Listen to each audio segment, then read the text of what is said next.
सल्तनत मुगलिया का छठा बादशाह आज के पूरे सब कॉन्टिनेंट यानी कि पाकिस्तान, हिंदुस्तान, बांग्लादेश और अफगानिस्तान पर भी इसकी हुकूमत थी। इसके दौर में हिंदुस्तान दुनिया का सबसे अमीर तरीन मुल्क था। कुल दुनिया की जीडीपी का 25% हिंदुस्तान देता था और इंग्लिस्तान सिर्फ 2%। इसने पूरे 50 साल हिंदुस्तान पर बड़े जाहो जलाल के साथ हुकूमत की, मगर आखिर क्या वजह बनी कि इसके बाद मुगलिया सल्तनत जवाल का शिकार हो गई।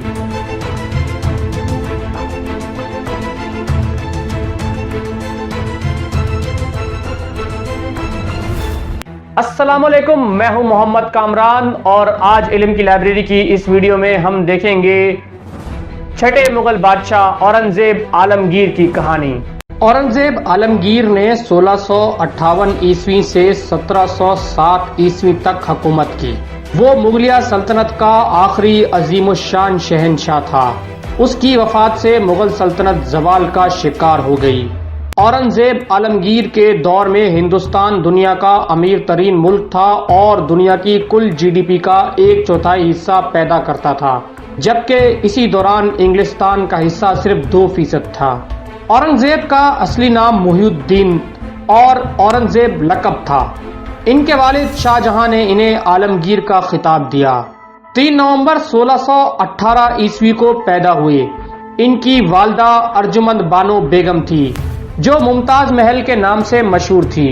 शाहजहां के 4 बेटे दारा शिको, शुजा, औरंगजेब और मुराद, चारों की मां अर्जुमंद बानो बेगम यानी मुमताज महल थी।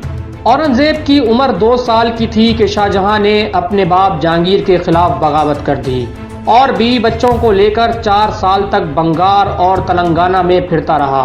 आखिर अपने बेटों दारा शिको और औरंगजेब आलमगीर को दरबार में भेजकर माफी मांग ली। जहांगीर ने दोनों बच्चों को मलका नूरजहां की निगरानी में भेज दिया।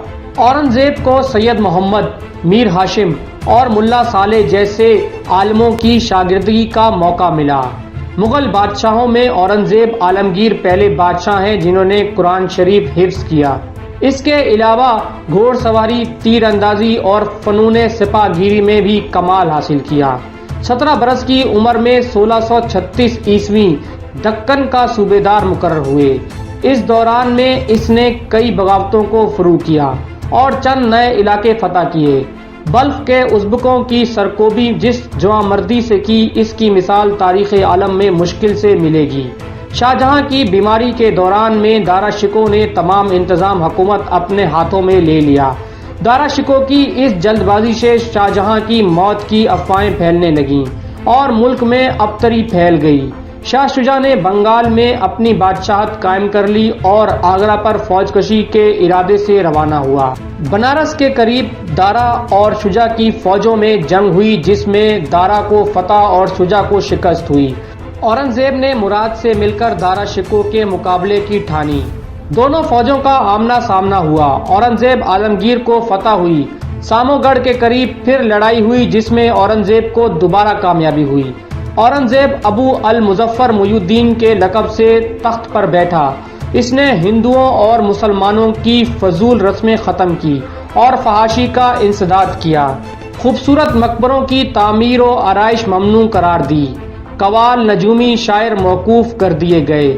शराब, अफीन और भंग बंद कर दी। बादशाह को सलाम करने का इस्लामी तरीका राइज किया।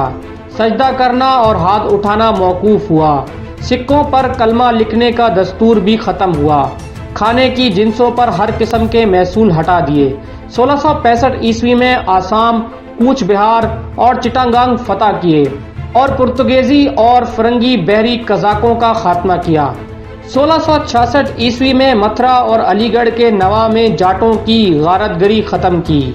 सिखों के 10वें आखिरी गुरु गोबिंद सिंह ने अनंतपुर के आसपास गारतगिरी शुरू की और मुगल फौज से शिकस्त खाकर फिरोजपुर के करीब गैर आबाद मकाम पर जा बैठे, जहां बाद में मुक्तसीर आबाद हुआ। आलमगीर ने इन्हें अपने पास दक्कन बुलाया। ये अभी रास्ते में थे कि खुद आलमगीर फौत हो गया। आलमगीर ने 1666 ईस्वी में राजा जय सिंह और दिलेर खान को शिवाजी के खिलाफ भेजा। उन्होंने बहुत से किले फतह कर लिए। शिवाजी और इसका बेटा आगरे में नजरबंद हुए। शिवाजी फरार होकर फिर महाराष्ट्र पहुंच गया और दोबारा कत्लो गारतगिरी शुरू की। 1680 ईस्वी में शिवाजी मर गया तो इसका बेटा संभाजी जानशीन हुआ। यह भी कत्लो गारतगिरी में मसरूफ हुआ। आलमगीर खुद दक्कन पहुंचा। संभाजी गिरफ्तार होकर मारा गया। इसका बेटा साहू दिल्ली में नजरबंद हुआ। दक्कन का मुताला करके आलमगीर इस नतीजे पर पहुंचा कि बीजापुर और गोलकंडा की रियासतों से मराठों को मदद मिलती है। इसने 1686 ईस्वी में बीजापुर और 1687 ईस्वी में गोलकंडा की रियासतें खत्म कर दी। इसके बाद मराठों के ताकुब में हिंदुस्तान के इंतहाई जनूबी हिस्से भी फतह कर लिए। मुगलिया सल्तनत पूरे हिंदुस्तान में फैल गई। आलमगीर अहमदनगर में बीमार हुआ और 3 मार्च 1707 ईस्वी को 90 बरस की उम्र में फौत हुआ। वसीयत के मुताबिक इसे खुल्दाबाद में दफन किया गया। खुल्दाबाद से करीब एक मकाम है जिसका नाम औरंगाबाद है। औरंगाबाद में औरंगजेब की मुख्तलिफ यादगारें आज भी महफूज हैं। बड़ा मुत्तकी, परहेजगार, मुदब्बिर और आला दर्जे का मुंतजिम था। खजाने से जाती खर्च के लिए एक पाई भी न ली। कुरान मजीद लिखकर टोपियां सीकर गुजारा करता था। सुलझा हुआ अदीब था। उसके खतूत रकात आलमगीर के नाम से मुरत्तब हुए।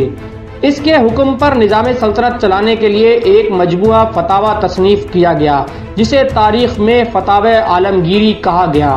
फतावा आलमगीरी फ़िक़्ह इस्लामी में एक मुमताज़ मकाम रखती है। बाज़ उलमा ने सुल्तान औरंगज़ेब को अपने दौर का मुजद्दिद भी करार दिया।